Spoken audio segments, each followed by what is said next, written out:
I work with a lot of reps who are, quite frankly, in too much of a hurry. They are prospecting and their prospect actually picks up the phone. And so they hurry through their script and their talk tracks to schedule that meeting. Or they get into discovery and they're so concerned about asking all of their questions that they forget to wait for good answers. You don't usually do your best work when you're in a hurry. So I'm going to encourage you to slow down, to take up space, and to think. And believe it or not, your prospect actually needs you to do that because that's what they're counting on you for. Now, I learned this lesson in an unlikely, or from an unlikely source, in an unlikely place for that matter. I got my degree in sports medicine, and so I did a lot of work with orthopedic surgeons and on the sidelines of games. I was the guy that would run out there and address or assess an injury on the field. You'll see us on TV occasionally. And as part of that, I felt like I had a lot of responsibility. I had a lot of things to consider. I had the safety of the situation, the safety of the athlete. What about the evaluation of the injury? There are a lot of things going on, especially when you're 21 years old. This is the thing you've been spending your entire college career preparing for, and now it's time to sit for a certification exam. Well, on my internship in South Florida, I worked very closely with an orthopedic surgeon. And this orthopedic surgeon was kind enough to sit with me and help me prepare for my exam. We spent some time between a couple of surgeries and just sat in the lounge, and he quizzed me on things. And I will never forget this lesson. He says, Jeff, put yourself in a scenario. There's an athlete down on the field. You've got to go out there. You've got to spring into action. You've got to go do your thing. What's going on up here? And as you could imagine, in the brain of a 21-year-old kid trying to impress somebody, trying to show that person how much they've learned, I went through this laundry list of thoughts, this little checklist of things that I needed to be aware of and concerned with. And he says, whoa, time out. There are a couple things you need to consider, and you have not considered any of them, even though you tried. So let me help you.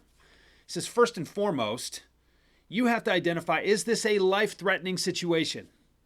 Is this a life-threatening injury? Well, if the athlete is rolling around holding his or her knee or ankle or something, probably not, so you can eliminate the worst-case scenario from your mind. That's a good thing. He says, now, is it a limb-threatening injury? Is this a limb-threatening situation? And Jeff, there aren't very many of those. Maybe a fully dislocated knee, a fully dislocated elbow. Okay, those are limb-threatening, but those aren't that common. And from your vantage point, if you're paying close attention, and from what you see as you're running on the field, you can probably deduce a lot of that. So if it's not a limb-threatening situation, get that out of your mind. He says, and now by the time you get out to the athlete, if you have assessed whether or not it is a life-threatening injury or a limb-threatening injury, and it's not either of those, slow down. It's your game. That athlete needs you to be on, and to be in the right frame of mind. That athlete needs you to not be frazzled. The teammates, their teammates, the opponents on the field, all of those people, none of them matter because it's just you and your patient. It's you and your athlete. The rest of that other stuff needs to go away because it just doesn't matter. And I think about that now. And I think about that when my clients ask me how to slow down, how to be patient, where I learned that stuff. It comes from, again, a non-sales related career path that I took. Because when it gets right down to it, when you're in that moment with your prospect, you've earned the right to have their attention.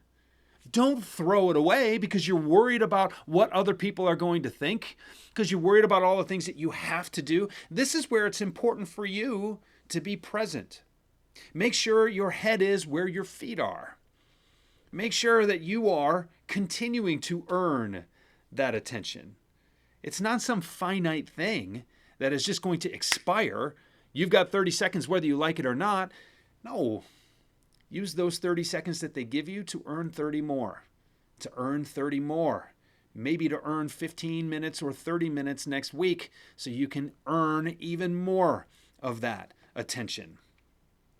I had a mentor who used to say that he could make the sale. He could make the sale of the product that we were selling in 2 hours. It's just that they came 5 minutes at a time.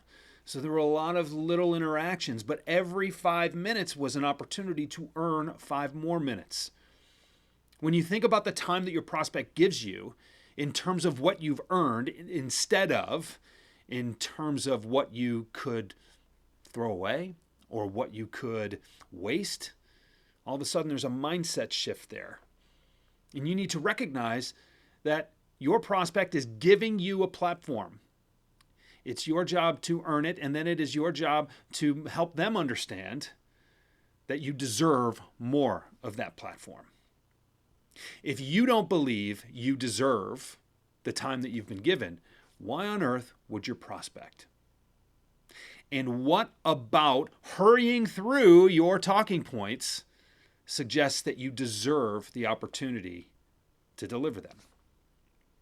So, I'm going to go back to what I said at the beginning of this video. You need to slow down.